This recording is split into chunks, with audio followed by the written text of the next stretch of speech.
Il a fait chaud ce mois-ci, on va pas se mentir. Et heureusement, les salles de cinéma sont, dans la majorité des cas, climatisées. Donc, il y a de quoi se réfugier dedans. Et il y avait beaucoup de choses ce mois-ci. Pas forcément que du bon, on a vraiment eu un petit peu de tout. Donc, on va pas perdre plus de temps, parce qu'il y a quand même pas mal de longs métrages à évoquer. Donc, passons en revue les quelques films que nous avons loupés durant ce mois de juin 2025.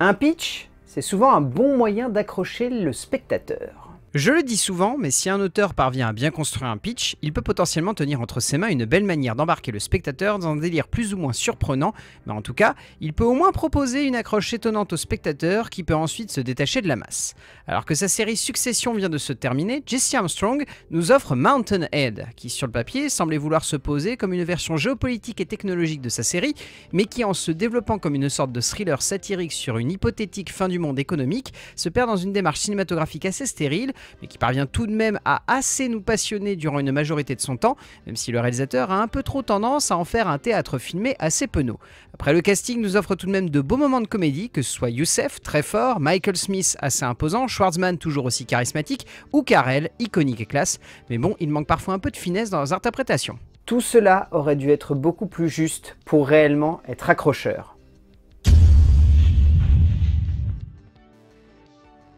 Les archétypes de la comédie française sont heureusement parfois trompeurs. Dans le sens où certains auteurs arrivent parfois à se détourner d'une image facile et cliché que l'on aurait pu imaginer d'un projet de comédie pour livrer un moment de cinéma surprenant, parfois même réellement étonnant et génial, qui puisse non seulement étonner le spectateur, mais également l'embarquer dans son délire. Fabienne Godet, si elle ne surprend pas avec son répondeur, arrive tout de même à nous emporter dans un instant de comédie rondement mené, qui brille par la simplicité de son pitch, mais surtout par la finesse avec laquelle elle réussit à développer et construire ses différents protagonistes, leur permettant de prendre assez justement place à l'écran et de donner lieu à des moments de comédie où l'efficacité des dialogues combinée à la justesse des rapports entre les personnages donne ce qu'il faut de perspective à cet ensemble. On saluera également le très beau casting, assez justement emmené par un Denis Podalides qui ne surprend pas mais qui réussit tout de même à nous convaincre, et surtout Salif Cissé, tout simplement extraordinaire en tête d'affiche, l'acteur sonnant comme une véritable révélation, magnifiquement porté par les imitateurs qui lui permettent de briller à l'écran. Un moment de comédie que je ne m'attendais clairement pas à autant apprécier.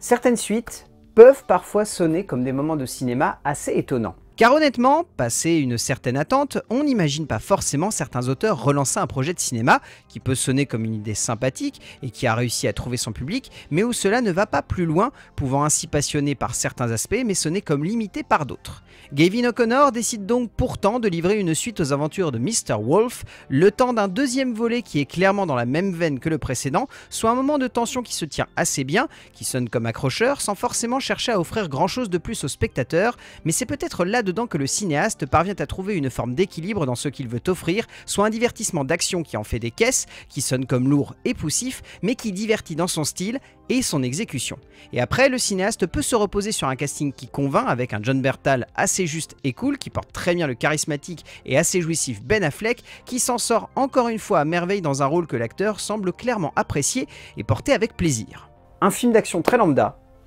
mais parfois très cool.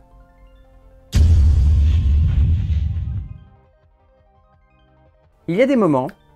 où l'on n'attend pas grand-chose d'un film. Et franchement, quand on voit certains projets, ainsi que la forme que prennent certains moments de cinéma, on comprend pourquoi on ne met pas beaucoup d'espoir dedans, ceci pouvant tout aussi bien sonner comme un moment d'intensité et d'émotion qui tient la route, que comme des œuvres maladroites et bancales. Antoine Blossier surprend avec sa nouvelle réalisation KO, qui réussit à prendre la forme d'un actionneur sans grande complexité, sans grande surprise, sans grande nouveauté, mais qui marche clairement dans sa petite catégorie, soit celle d'un bon moment de divertissement emmenant une galerie de personnages assez cool pour tenir la route, dans un moment pétri de rebondissements et d'instants de suspense qui se tiennent assez bien dans leur catégorie. Et puis le film doit pas mal à l'interprétation centrale de Cyril Gannett, l'acteur et lutteur offrant une prestation convaincante et assez cool, joliment secondée par la surprenante Alice Belaïdi, qui marque par une protagoniste badass et vraiment amusante à suivre à côté du héros. Un actionneur français vraiment étonnant pour le coup dans son genre.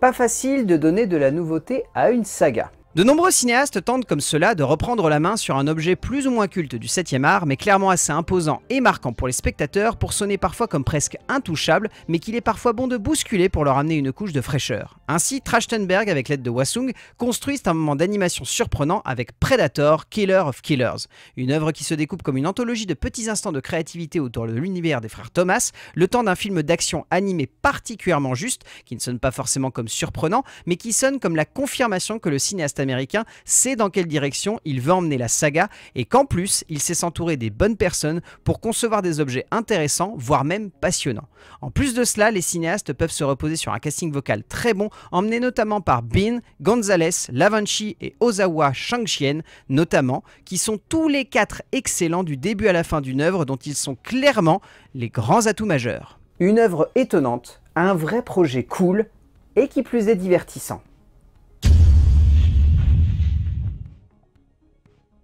Il y a des propositions de comédie qui, à contrario de ce que j'ai pu évoquer avant, sonnent comme convenues. Dans le sens où franchement, même si un auteur souhaite y mettre les meilleures intentions du monde, il n'y a pas forcément, ou même logiquement, les bons outils pour développer un moment de cinéma qui soit à la hauteur de la proposition et qui donne lieu à une œuvre intéressante ou simplement prenante. Bon, clairement, même si cela n'est pas foncièrement mauvais, le projet de Prévost-Légony et Archinard, Vacances forcées, est simplement le prototype un peu trop cliché et facile de la comédie française qui veut jouer sur la mixité des classes, le temps d'une œuvre amenant un peu les mêmes idées qu'à l'habitude dans ce genre, sans jamais chercher à développer grand chose de plus, donnant lieu à une œuvre banale, par moments amusante tout de même, mais sans grande fraîcheur pour les spectateurs qui se retrouvent devant cela. Après, le casting est pas trop mal, même si chaque acteur campe un peu les mêmes rôles que d'habitude, Cornillac étant égal à lui-même, Attica offrant une performance assez juste, Stoker étant sympa, sans plus, et Huskla et Clément amusant sans amener de grandes surprises de leur part. Un film donc convenu,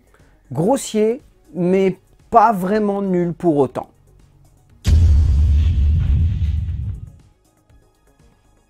Il y a des auteurs qui aiment parfois faire beaucoup de choses avec le cinéma. Que ce soit dans le fond, que ce soit dans la forme, que ce soit dans ce qu'ils convoquent, acheminent à l'écran ou développent plus simplement pour les yeux du spectateur, il y a des auteurs qui ont parfois envie d'aller très loin ou simplement d'exprimer ce qu'ils ont en tête, quitte à peut-être un peu se perdre et faire non pas n'importe quoi, mais partir dans un peu trop de direction. Karan Kandari avait certainement envie de faire énormément de choses avec Sister Midnight, et il est évident que la cinéaste arrive à développer quelque chose d'assez génial sur quelques points, mais développe surtout une œuvre étonnante, dans son ton, dans son genre, dans sa forme, comme dans le parcours de son héroïne.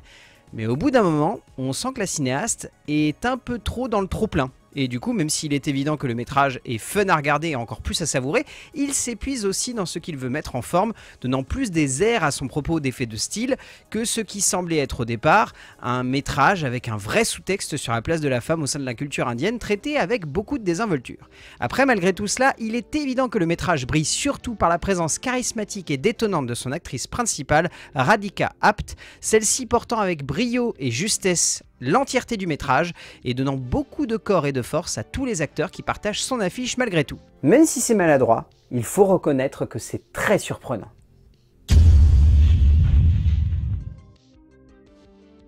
Des idées, on en a tous. Et encore au cinéma, faut-il réussir à parfaitement les exécuter. Car nombreux sont les metteurs en scène, les auteurs, les producteurs et les concepteurs d'œuvres en tout genre qui à un moment cherchent à développer des instants d'expression qui puissent réellement surprendre le spectateur et donner lieu à une œuvre qui sonne comme assez forte pour impacter directement ce dernier. Luna Carmoon avait certainement en tête de développer et de construire cela, mais donne tout simplement lieu avec crasse à un étrange objet de cinéma qui fascine par certains aspects mais qui laisse aussi un peu de marbre sur d'autres points, donnant lieu à une œuvre qui marche par moments, qui par d'autres ne réussit pas pleinement à convaincre, notamment dans le message final que la cinéaste veut laisser au spectateur, qui peut sonner comme maladroit mais surtout comme trop étrange et bizarre pour pleinement convaincre le spectateur du but de son récit. Après, la cinéaste peut se reposer sur un duo de têtes d'affiche assez marquant pour laisser une trace particulière dans la tête du spectateur, Joseph Quinn étant vraiment charismatique, mais Saoura Lightfoot Leon sonnant comme la véritable révélation de ce moment de cinéma qu'elle porte avec une carrure imposante.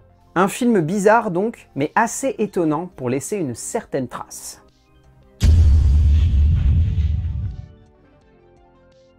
Une émotion forte ne suffit pas toujours à tenir un métrage. On a déjà eu l'occasion à plusieurs reprises d'évoquer et de développer cette idée selon laquelle un moment de cinéma peut être réellement bon et prenant si une émotion est bien amenée à l'écran. Mais on sait aussi que si un auteur ne parvient pas à développer correctement cette émotion ou en fait des caisses avec, cela peut vite devenir lourd, devenir poussif, devenir grossier, voire même assez maladroit. Ainsi, Michael Pearce développe un moment de cinéma un peu trop à fleur de peau avec Echo Valley, qui sonne comme un polar assez juste sur de nombreux points, mais qui manque un peu de finesse dans sa logique cinématographique et surtout dans la manière de créer et de développer du suspense le temps d'une œuvre parfois imposante, parfois réellement fascinante, mais parfois aussi maladroite, qui manque de recul quant aux actions des personnages et qui ne parvient surtout pas subtilement à faire en sorte que les retournements soient aussi impactants qu'escomptés. Après, le cinéaste a la chance de pouvoir se reposer sur un casting qui fonctionne bien, Sydney Sweeney étant assez en retrait mais bien, comme Domhnall Gleeson, excellent, mais on sent que celle qui tient le film, c'est surtout Julianne Moore,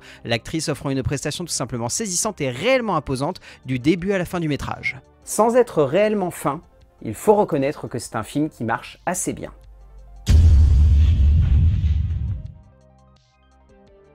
Les récits de guerre peuvent parfois se suivre et se ressembler. Beaucoup de cinéastes ont décidé avec le temps, les époques et les conflits, de porter à l'écran des œuvres relatant des périodes complexes et souvent difficiles de notre histoire, avec par instant un brio saisissant, offrant de vrais et importants témoignages, et parfois se perdant un peu dans des effets de style pas toujours très fins. Alex Garland et le vétéran Ray Mendoza se sont alliés pour nous offrir Warfare, œuvre relatant l'expérience personnelle du co-réalisateur, le temps d'un récit tout simplement impressionnant qui n'évite pas la sensation de voir le journal de guerre d'un homme sans forcément beaucoup de relief, mais qui par son humanisme et son réalisme esthétique, apporté certainement par l'autre réalisateur, donne lieu à un moment de cinéma qui en impose, qui marque les esprits, qui fascine aussi par son intensité et son aspect temps réel, donnant une vraie puissance à de nombreuses images. Et puis, il y a aussi ce casting, assez saisissant par de nombreux aspects dont chaque acteur ressort sans forcément en éclipser un autre, tout en gardant tout de même en tête Joseph Quinn ainsi que Will Poulter, tous deux saisissants du début à la fin du film. Un casting imposant qui marque un moment de cinéma réaliste, mais surtout très juste.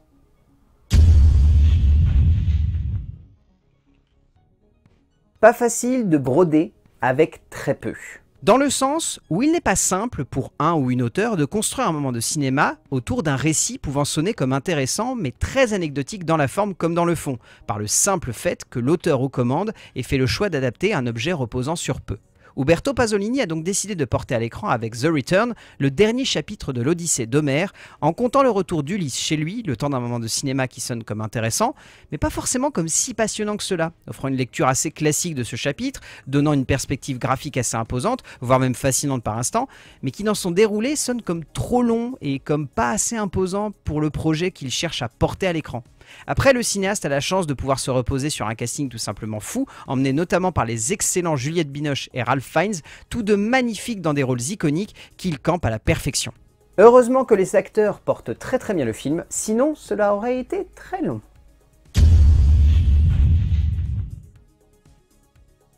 Il est parfois très dommage que des bons auteurs se perdent. Se perdant dans leur logique créative, dans la manière avec laquelle ils décident d'offrir un divertissement aux spectateurs et de jouer avec une certaine idée du cinéma, offrant de temps en temps un bon petit moment d'action et de fun, mais parfois sonnant comme poussif et comme excessif dans leur logique cinématographique. Joe Carnahan malheureusement nous offre avec Shadow Force un film d'action assez lourd, qui ne parvient pas à sonner comme à la hauteur de la promesse que pouvait nous faire le cinéaste calibré pour l'action, mais qui semble tout de même de moins en moins réussir à totalement nous convaincre, la faute à des ambitions parfois maladroites ou simplement comme ici, la faute à une mauvaise maîtrise du style et de la forme qui donne lieu à un ensemble de scènes d'action parfois maladroites et pas du tout subtiles, le tout emmené par une écriture souvent aux fraises, voire grossière. Et après, j'ai beau être un grand fan de Mark Strong, je le trouve un peu à côté de la plaque et caricatural ici, sans compter que Kerry Washington et Omar Sy sont paumés en père et mère pas du tout convaincants, manquant surtout d'une vraie alchimie qui porterait pleinement leur duo. Malheureusement pour Joe Carnahan, cela ne fonctionne